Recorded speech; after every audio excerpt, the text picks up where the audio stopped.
Two packages, straight from Apple. The black and white HomePod Minis. That's what I've got for you in this video. Now, Apple clearly works a lot on their shipping and packaging, and I must say they're pretty good at it.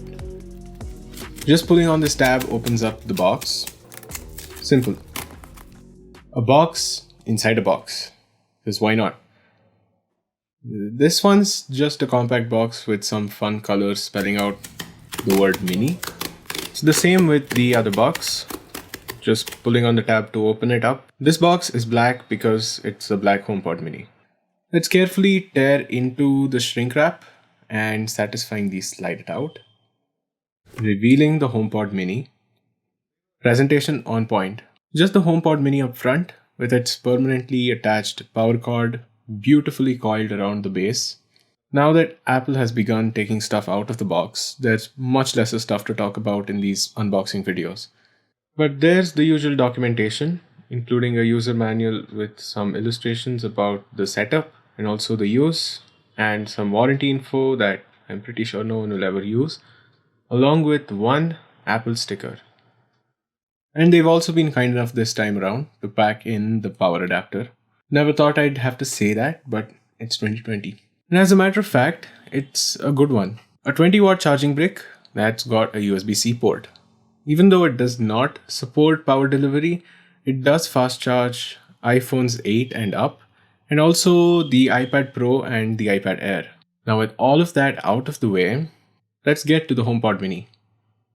It's about 3 inches tall and 4 inches wide, which is slightly bigger than a tennis ball, much closer to the size of a softball. But it doesn't feel too dense. It's very light. In fact, it's much lighter than I thought it would be, and yet the sound did not seem to suffer in any way. The design is very minimal with this soft fabric mesh. Something to keep in mind is these getting dusty since they'll mostly be lying around untouched. They're not easy to clean, and there's also this slight extrusion over the edge of the top surface where dust can get caught up over time. The power cord on this is a permanently fixed, braided USB Type-C cable, which is 6 feet long.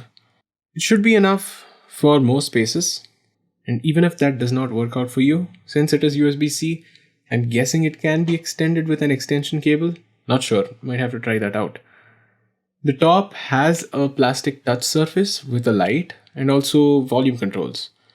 The light glows with multiple colors when Siri is interacting with you and breathes white when there is any audio playing through the speakers.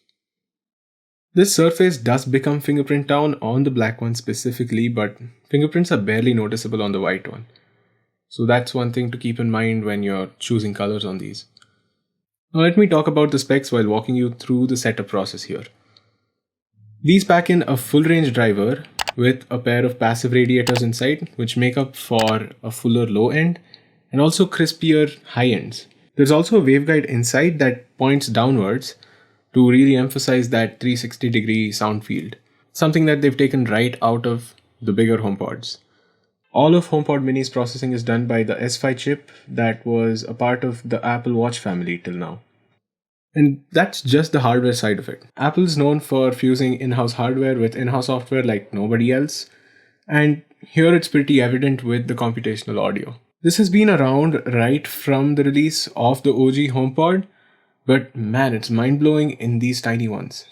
A single HomePod Mini on its own is great, but the magic happens when you bring a second one and pair it up into a stereo set. It takes less than a minute to do that, and it literally takes the audio experience to a whole new level. It's hard to capture it over a mic, but I'm sure you get the point. These also pack in 4 microphones that can hear you over the loudest volume of audio that you're playing on these, so there's no problem in summoning Siri. They also improve the general experience of listening to music on these speakers by directing the sound in the right direction as a part of that computational audio magic. These feature AirPlay 2, which enables multi-room audio with other HomePods or AirPlay 2 speakers. Apple's also thrown in the U1 ultra-wideband chip, which allows for faster handoffs than previously, which worked with NFC. That means that you can be playing any media on your phone, anything, and just bring it right next to the HomePod Mini, and the audio just magically jumps over from your phone to the HomePod Mini. The other way around is also possible. And the lag of this switch also has been significantly reduced over the bigger HomePods, making it much more natural now.